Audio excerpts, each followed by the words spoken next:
అందరికీ ప్రైజ్ గల. కూడి వచ్చిన ప్రతి ఒక్కరూ తలలో వంచినట్లయితే ప్రార్థన ద్వారా ప్రారంభించుకుంది. మహాగణుడ, మహోన్నతుడ, మహోన్నతమైన పరిశుద్ధ స్థలంలో నివసించేవాడా, నీకు వందనాలు, స్తుతులు, స్తోత్రములు. రాజుల రాజా నీకు వందనాలు, స్తుతులు, స్తోత్రములు తండ్రి. దేవాయిదిగో ఈ యొక్క ఉదయకాల సమయమున వేకువజామున నీ పాదముల చెంత చేరి తండ్రి అని నేను స్తుతించుటకు నువ్వు చూపిన నీ కృప మాధైశ్వర్యమును బట్టి నీకు వందనాలు, స్థుతులు, స్తోత్రములు. దేవ ఎందరైతే వాక్యం వినుటకు ఆసక్తి కలిగి వచ్చి ఉన్నారు, ప్రతి బిడ్డను నీవు దర్శించమని అడుగుచూ ఉన్నాను. ఇది నాన్న సూటిగాను తేదగాను లేఖనముల ద్వారా నీ వారితో మాట్లాడమని అడుగుచు, నీ నామమే ఇక్కడ ఆది నుంచి అంతము వరకు అధ్యక్షత వహించమని అడుగుచు, పరాజయ మరక్షుడైన నగరేని యేసు అతి పరిశుద్ధ నామంలో ప్రార్థించి అడిగి వేడుకొని పొందుకొని నామ తండ్రి, ఆమేన్. అందరికీ ప్రైజ్ స్తోత్రమైన దేవుని సంగమా, ఈరోజు మనం చెప్పుకొనబోయేటువంటి అంశము, ఈ హృదయ సింహాసనం మీద ఎవరు కూర్చుని ఉన్నారు. ఒకసారి ఆలోచించు రండి.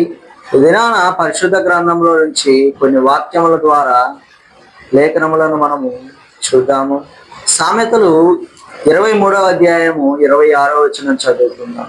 నా కుమారుడా, నీ హృదయమును నాకిమ్ము, నా మార్గములు నీ కనులకు ఇంపుగా నిండనిమ్ము. హల్లెలూయా. చూడండి, దేవుని వాక్యము తెలియచేయుచున్నది. తండ్రి ఈ దినాన ఇక మాట్లాడుచు ఉన్నటువంటి వాడు, నా కుమారుడా, నీ హృదయము నాకు ఇమ్ము, నీ కనులకు నా మార్గము ఇంపుగా ఉన్నది. ఒకసారి ఆలోచించు. ఈ దినాన మానవుని యొక్క హృదయ సింహాసనంలో మీద ఎవరికి అధికారం ఉన్నది? ఆయన సింహాసనము మీద ఈ దినాన ఎవరు కూర్చొని ఉన్నారు? ఈ దినాన మానవుని యొక్క హృదయ సింహాసనంలో ఎవరో ఒకరు ఆసీనులై ఉంటారు, కూర్చొని ఉంటారు. అది ఎవరు? దేవుడా, లేక అహంకారమా, లేక నీ కోరికలా, లేకుంటే లోకమా, లేక మనుషుల? ఈ దినాన ఎవరు, ఏది నీ హృదయమును పరిపాలన చేయించు? ఒకసారి ఆలోచించు. నువ్వు ఎవరిని ఎక్కువగా అయితే ప్రేమిస్తావో, నువ్వు ఎవరికి ఎక్కువగా అయితే ప్రాధాన్యత ఇస్తూ ఉంటావో, నువ్వు ఎవరికి ఎక్కువగా భయపడుచూ ఉంటావో, నువ్వు ఎవరిని ఎక్కువగా సంతోష పెట్టడానికి ప్రయత్నిస్తూ ఉంటావో, ఈ దినాన వారే నీ హృదయం మీద ఆసీనులై ఉన్నారు. వారే నీ హృదయమును పరిపాలన చేయించున్నటువంటి వారై ఉన్నారు. అండి, ఈ దినాన నీ హృదయం మీద ఎవరు ఆసీనులై ఉన్నారు, ఈ హృదయం ఎవరికి దూరముగా ఉండాలో లేఖనముల ద్వారా మనము కొన్ని వాక్యములను చూద్దాము. మత్తయి సువార్త 22వ అధ్యాయము 37వ వచనం చదువుకున్నాం. అందుకు ఆయన, నీ పూర్ణ హృదయముతోను, నీ పూర్ణ ఆత్మతోను, నీ పూర్ణ మనసుతోను నీ దేవుడైన ప్రభువును ప్రేమింపవలనది. హల్లెలూయా. చూడండి, ఇది నాన్న నీ హృదయం యొక్క సింహాసనం మీద ఎవరు ఆసీనులై ఉండాలి? దేవుడేనండి. ఆయన వాక్యము స్పష్టంగా ఈ దినాన మనతో మాట్లాడుచున్నది. నీ పూర్ణ హృదయముతోను, నీ పూర్ణ ఆత్మతోను ఈ దినాన నీవు దేవుణ్ణి సంతోషపెట్టేటువంటి వ్యక్తివై ఉండాలి. ఆయనను ఆరాధించేటువంటి వ్యక్తివై ఉండాలి. ఆయన ఆజ్ఞలను అనుసరించి నడుచుకునేటువంటి వ్యక్తివై ఉండాలి. ఈ దినాన నీ జీవితంలో నీ మొదటి ప్రాధాన్యత దేవునికే నువ్వు ఇచ్చేటువంటి వ్యక్తివై ఉండాలి. ఎందుకంటే ఆయనే ఈ దినాన నీ హృదయమున సింహాసనము మీద రాజును ప్రభువును అయి ఉన్నాడు. హల్లెలూయా. అలాగే రండి, మరొక వాక్యము ద్వారా లేఖనములను ఈ దినాన మనం చూద్దాము. గలతీయులకు 2వ అధ్యాయము 20వ వచనం చదువుకుందాం.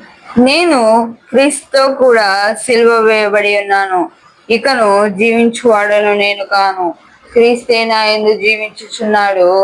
నేనిప్పుడు శరీరమందు జీవించుచున్న జీవితము నన్ను ప్రేమించి నా కొరకు తన్ను తాను అప్పగించుకొనిన దేవుని కుమారుని యందలి విశ్వాసము వలన జీవించుచున్నాను. హల్లెలూయా. చూడండి, దేవుని వాక్యం ఈ దినాన ఎంత స్పష్టంగా తెలియజేయుచున్నదండి. పౌలు భక్తుడు తెలియజేయుచున్నాడు, ఈ రోజు జీవించుచున్న జీవితము నాది కాదు. నా కొరకు తన్ను తాను అప్పగించుకొని తన రక్తమును కార్చి తన శరీరమును చీల్చుకొని నా కొరకు బలి అయిన నా ప్రభువు నాకు ఇచ్చిన జీవితము అని ఆయన ఎంతో స్పష్టంగా ఈ దినాన మనతో మాట్లాడుచున్నటువంటి వాడు ఉన్నాడు. అయితే ఈ దినాన నీవు ఎలాగ తలంచుతూ ఉన్నావు? నీ జీవితము నీకు ఎవరు ఇచ్చారు? నువ్వు తినుచు ఉన్న ఆహారం నీకు ఎవరు ఇచ్చారు? నువ్వు బ్రతుకుచున్న బ్రతుకు నీకు ఎవరిచ్చారు? నీ కుటుంబపు వ్యక్తుల, నీ బంధుమిత్రుల? కాదండి, పౌలు కొరకు సిలువ వేయబడిన ఆ దేవుడే ఈ దినాన నీ కొరకు కూడా సిలువలో రక్తమును కార్చినటువంటి వాడై ఉన్నాడు. నీకై బలియాగమైనటువంటి వాడై ఉన్నాడు. హల్లెలూయా. రండి ఈ దినాన మరొక వాక్యము ద్వారా మనము వాక్యాన్ని చూద్దాము.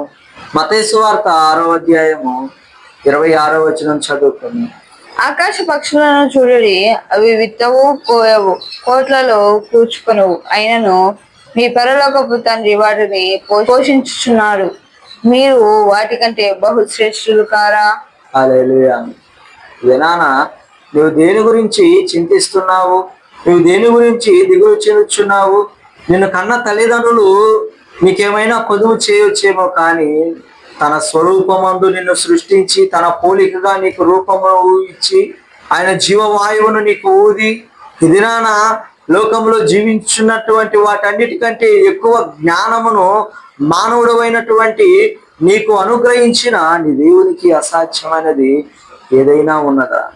ఆకాశ పక్షులను పోషించుచున్న దేవుడు ఈ దినాన నిన్ను పోషించలేదా? ఆకాశ పక్షులను రక్షిస్తున్న దేవుడు ఈ దినాన నీకు నివాసమై లేడా?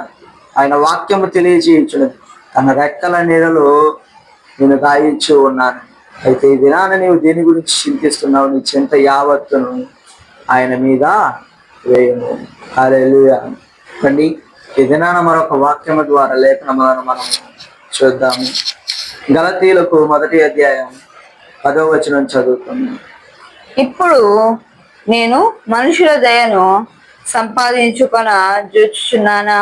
దేవుని దయను సంపాదించుకొన జూచుచున్నానా?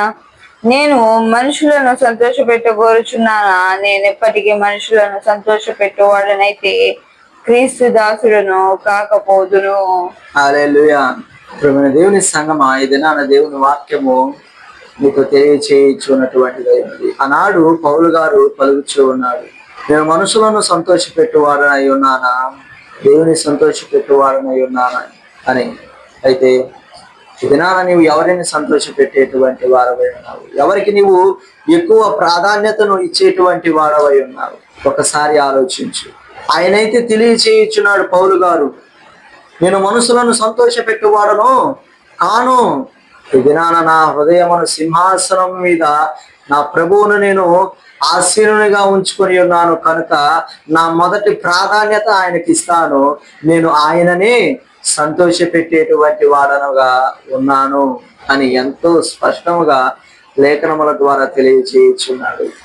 అయితే ఈ దినాన నీవు ఎవరిని సంతోషపెట్టేటువంటి వ్యక్తివై ఉన్నావు? ఎవరిని నీ హృదయమును సింహాసనం మీద అధికారమునకు ఇచ్చి ఉన్నావు? ఒకసారి ఆలోచించు. ప్రియమైన దేవుని సంగమా, ఈరోజు నీ హృదయమును తలుపు వద్ద దేవుడు నిల్చుని ఉన్నటువంటి వాడై ఉన్నాడు. ఈ దినాన నీ హృదయమును తలుపులు తెరిచి ఆయనతో ఇలా చెప్పు, యేసయ్యా, ఇంతకాలం నా జీవితంలో నేనే రాజుని అనుకొని నా ఇష్టం వచ్చినట్లు జీవించా, ఎన్నో మార్లు తప్పుడు త్రోవల్లో నడిచా, ఎంతగానో పాపమునకు బానిసనవి పాపపు ఊబిలో కూరుకొని పోయినటువంటి వాడనై ఉన్నా. అయితే ఇగో ఈ దినాన ఈ జీవితము నీవు ఇచ్చిందని తెలుసుకున్నాను, ఈ బ్రతుకు నీవు ఇచ్చిందని గుర్తించాను. బ్రతుకున క్రీస్తే చావైతే మేలు అని ఇదిగో ఈ దినాన నీ పాద సన్నిధానంలో నిర్ణయం తీసుకునగలిగేటువంటి వ్యక్తిగా నేను ఉన్నాను అని చెప్పి, ఇగో ఈ దినాన నా హృదయమును సింహాసనం మీద నిన్నే రాజుగా నేను నియమించి ఉన్నాను అని ఆయనతో నువ్వు మనం చేసిన ఎడల ఆయన ఈ దినాన ఎంతగానో సంతోషించేటువంటి వాడై ఉన్నాడు. హల్లెలూయా. ఈ కొద్ది మాటలను దేవుడు దీవించి ఆశీర్వదించును గాక. ఆమేన్.